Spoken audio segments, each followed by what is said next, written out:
Hello everyone, welcome to my class.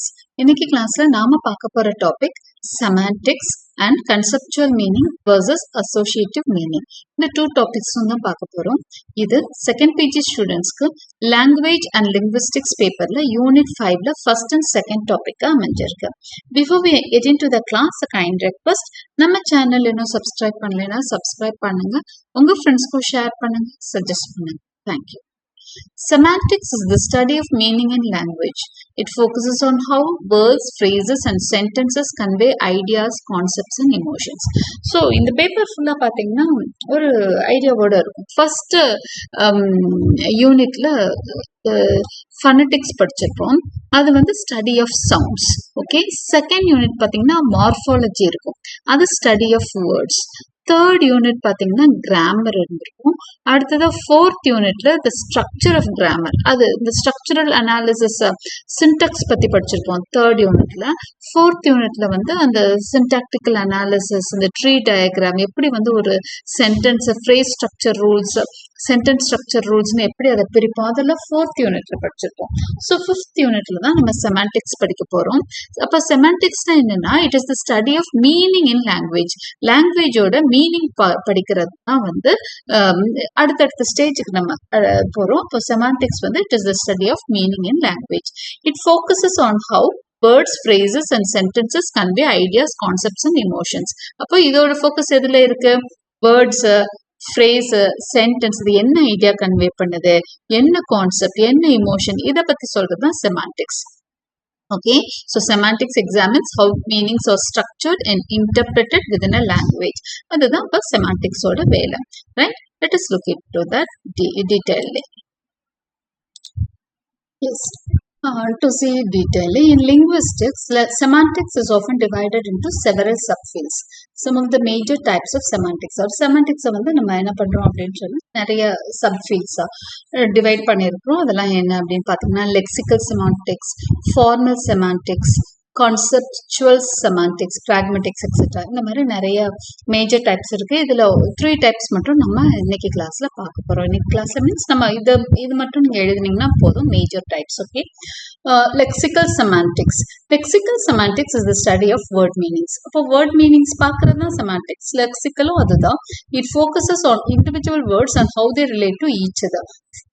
For example, it looks at synonyms like happy and joyful which has similar meaning. So lexical semantics என்ன பார்க்கும், எதை பத்தி ஆராய்ச்சி பண்ணுது அப்படின்னு சொன்னா டூ சிமிலர் மீனிங்ஸ் உள்ள வேர்ட்ஸை பத்தி ஆராய்ச்சி பண்ணும். ஃபார் எக்ஸாம்பிள், ஹாப்பிங்கிறதுக்கும் ஜாய்ஃபுல் ரெண்டுமே கிட்டத்தட்ட ஒரே மீனிங் இல்லையா, அதுக்குள்ள அது ரெண்டுக்குமான கம்பேர் பண்ணி கான்ட்ராஸ்ட் பண்றது தான் இந்த மாதிரி லெக்சிக்கல் செமான்டிக்ஸ் பண்ற வேலை. It also studies antonyms like hot and cold which have opposite meanings. So சினோனிம்ஸை மட்டும் வந்து அதை மட்டும் பார்க்கறது இல்லை, சிமிலர் மீனிங்ஸ் உள்ள வேர்ட்ஸை மட்டும் அதை ஆராய்ச்சி பண்றது இல்லை, ஆப்போசிட்ஸையும் அதை ஆராய்ச்சி பண்ணுதுன்றாங்க லெக்சிக்கல் செமான்டிக்ஸ். ஹாட்டுக்கு ஆப்போசிட் கோல்டுன்னு சொல்றோம்ல, அந்த மாதிரி விஷயத்தையும் லெக்சிக்கல் செமான்டிக்ஸ் என்ன பண்ணுது, ஸ்டடி பண்ணுது. Lexical semantics examines how words can have multiple meanings like the word bat which can mean an animal or baseball tool. அதே மாதிரி என்ன பண்ணும் அப்படின்னு சொன்னா, ஒரு வேர்டுக்கு மல்டிபிள் மீனிங்ஸ் இருக்கும். நிறைய வேர்ட்ஸுக்கு நம்ம இங்கிலீஷ்ல பாத்தீங்கன்னா மல்டிபிள் மீனிங்ஸ் இருக்கும். ஓகே, பேட் அப்படின்ற வேர்டுக்கு என்ன தெரியும், வவ்வால்னு ஒரு அனிமலை மீன் பண்ணும். அட் த சேம் டைம் ஒரு கேமுக்கான ஒரு பேட். ஓகே, ஸோ அதுவும் பேஸ்பால் டூல், கிரிக்கெட் டூலாவும் பேட்டை நம்ம யூஸ் பண்றோம். ஸோ இந்த இடத்துல பேட் அப்படிங்கிறது it functions as two meanings இல்லையா. ஸோ இந்த மாதிரி விஷயங்களையும் கூட லெக்சிக்கல் செமான்டிக்ஸ் என்ன பண்ணுது அப்படின்னா எக்ஸாமின் பண்ணுது அப்படின்னு சொல்றாங்க. Formal semantics is the next type of semantics. Formal semantics is the study of meaning using logic and rules. So formal செமான்டிக்ஸ்ல என்ன படிக்கிறாங்க அப்படின்னு சொன்னா லாஜிக் அண்ட் ரூல்ஸ் படிக்கிறாங்க. ஓகே, ஸோ அதாவது லாஜிக் அண்ட் ரூல்ஸ்னா ஒரு சில விஷயம் இப்படி இருந்தா இப்படின்னு ஒரு வேர்டில் வந்து மீனிங் வரும் அப்படின்னு சொல்றாங்க. ஃபார் எக்ஸாம்பிள் நம்ம எக்ஸாம்பிளோட சொன்னா உங்களுக்கு பெட்டரா புரியும். It tries to explain how we understand sentences based on their structure and the meanings of individual parts. அதாவது சென்டென்சஸை நம்ம எப்படி புரிஞ்சுக்கிறோங்கிறத சொல்லி தர்றது வந்து இந்த formal semantics. By using tools like math and logic, math and mathematics, okay, math and logic, formal semantics breaks down sentences to show how we can tell if something is true or false. இப்போ ஒரு சென்டென்ஸை வந்து சில லாஜிக்ஸோ சில mathematical விஷயங்களையோ use பண்ணி அந்த sentence வந்து லாஜிக்கலா இல்லையா, ட்ரூவா, ஃபால்ஸா, இது எல்லாம் சொல்றத வந்து ஃபார்மல் செமான்டிக்ஸ்ன்னு சொல்றாங்க. அதுக்கு எக்ஸாம்பிள் சொல்றேன் பாருங்க. For example in the sentence, if it rains the ground will be wet இப்படின்னு ஒரு சென்டென்ஸ் இருக்குன்னு வச்சுக்கோங்க. if it rains the ground will be wet, மழை பெய்தால் தரை நனைந்து விடும், தரை ஈரமாகும் அப்படின்னு ஒரு சென்டென்ஸ் இருந்ததுன்னா இங்க என்னது, formal semantics would break this down by looking at the conditions that make the sentence true or false. அப்போ ஃபார்மல் செமான்டிக்ஸ் என்ன பண்ணும் அப்படின்னு சொன்னா இதை ரெண்டா பிரிச்சு அதை என்ன பண்ணும் அப்படின்னு சொன்னா இந்த சென்டென்ஸ் வந்து எப்படி உண்மை அப்படிங்கிறத வந்து அல்ல உண்மை இல்லையான்றத பார்க்கும். அது என்ன சொல்லுது, formal semantics it would treat if it rains as a condition and the ground will be wet as the outcome. இந்த ஃபார்மல் செமான்டிக்ஸ் என்ன பண்ணுவாங்க அப்படின்னா அதை அந்த சென்டென்ஸ் வந்து ரெண்டா பிரேக் பண்ணி if it rains is one sentence, அடுத்ததா வந்து the ground will be wet அப்படிங்கறத இன்னொரு பார்ட்டா எடுத்துக்கிறாங்க. if it rainsங்கிறது கண்டிஷன், இந்த கண்டிஷன் அப்ளை ஆனா ரிசல்ட் என்னவா இருக்கும், the ground will be wet. எப்போ மழை பெய்தால் தான் என்ன ஆகும், கிரவுண்ட் வந்து வெட் ஆகும் அப்படின்னு சொல்லுது. Using logic formal semantics can show that if it Reigns is true then the ground will be wet must also be true. அப்போ லாஜிக்கலா திங்க் பண்ணா மழை பெய்தால் தரை ஈரமாகும், அது உண்மை, இது நடந்தால்தான் இதுவும் நடக்கும். மழை பெய்யலைன்னா தரை ஈரமாகாது. If it rains the ground will be wet, if it does not rain அப்படின்ற கொஸ்டின்ஸ் எல்லாம் எழுப்போம் இந்த formal semantics. Okay, so this method helps us clearly understand the logical relationship between ideas and sentences. Okay, so using logic formal semantics can show that if it rains is true, then the ground will be wet must also be true. ரெயின்ஸுங்கிறது ட்ரூவா இருந்தா ground will be வெட்டுங்கிறதும் ட்ரூவா இருக்கும். Rains if it's does not rain that will the ground will not be wet அப்படிங்கிறதையும் அது யோசிக்கும். This method helps us clearly understand the logical relationship between ideas and sentences. So சென்டென்சஸ்ல இப்போ 2 ideas இருக்கு அப்படின்னு சொன்னா அதோட ரிலேஷன்ஷிப்பை பார்க்கறது தான் formal semantics. Okay, the third type is conceptual semantics. Okay, conceptual semantics is a theory in linguistics and cognitive science that looks at how our minds understand and organizes meaning. So conceptual concept அப்படின்னா ஒரு understanding, ஒரு விஷயத்தை புரிஞ்சுக்கிறது தான் concept, idea அப்படின்னு சொல்லுவாங்க இல்லையா. அப்போ கன்செப்டுவல் செமான்டிக்ஸ்ல என்ன இருக்கும் அப்படின்னு சொன்னா அது ஒரு கைண்ட் ஆஃப் சயின்ஸ் தான், ஒரு விஞ்ஞானம் தான். நம்ம மைண்ட் வந்து ஒரு வார்த்தையை சொன்னோன்னா அதுக்கு ஒரு புரிதல் ஏற்படும் இல்லையா, அதை தான் கன்செப்டுவல் செமான்டிக்ஸ் அப்படிங்கிறாங்க. Instead of just studying what words and sentences mean on their own, it focuses on how our brains build complex ideas and categories that help us understand language. அதாவது இது என்ன சொல்லுது அப்படின்னு சொன்னா வேர்ட்ஸ் அண்ட் சென்டென்சஸ் வந்து என்ன மீன் பண்ணுது அப்படிங்கிறத விட்டுட்டு நம்ம பிரெயினை பத்தி அதை யோசிக்கணும். இதுனா கான்செப்டுவல் செமான்டிக்ஸ். ஒரு விஷயத்த சொன்னோன்னா மூளைக்கு என்ன புரிப்படுது அதை பத்தி அது ஆராய்ச்சி பண்றது தான் conceptual semantics. Some key ideas in conceptual semantics are mental concepts. Words and sentences linked to mental ideas we have. For example, the word dog connects to a set of ideas about dogs, like them being furry, four-legged, and often kept as pets. Okay, ஒரு அனிமல்னே வச்சுக்கோங்க. ஒரு animal அப்படின்னு சொன்னோம்னா உங்களுக்கு டக்குன்னு அனிமல்னு என்ன ஞாபகம் வரும்? ஒரு டொமஸ்டிக் அனிமல் அப்படின்னு சொன்னோன்னா ஒரு கவ்வோ இல்லைன்னா ஒரு ஒரு கோட்டோ இல்லைன்னா ஒரு இதோ தான் ஞாபகம் வரும் டக்குன்னு. ஒரு பெட் அப்படின்னு சொன்னோம்னா ஒரு நாய் தான் ஞாபகம் வரும். டொமஸ்டிக் அனிமல்னா ஒரு கவுன்னு ஞாபகம் வரும். டக்குன்னு நம்மளோட மைண்டுக்கு ஒரு ஒரு சில விஷயங்கள் குறிப்பிடும் இல்லையா, அதுதான்.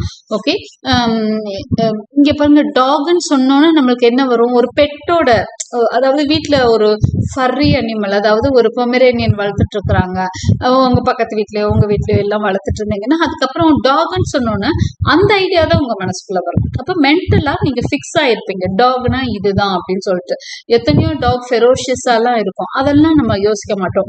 டக்குன்னு டாக்னோன்னா நம்ம வீட்டுல வளர்ந்த ஒரு அழகான ஒரு ஒரு குட்டி டாக், ஒரு பொமெரேனியனோ இல்ல அது மாதிரி ஒரு டாகோ, இல்லைன்னா வீட்டுல வளர்ந்த ஒரு சின்ன டாகோ தான் டக்குன்னு ஞாபகம் வரும். இன்னும் ஒரு சில பேருக்கு அது வேற மாதிரி ஞாபகங்கள் வரலாம். எப்படி நம்ம வந்து அதோட அசோசியேட் ஆயிருக்கோமோ அந்த மாதிரி திங்கிங் வர்றதுதான் மென்டல் கான்செப்ட்ஸ்.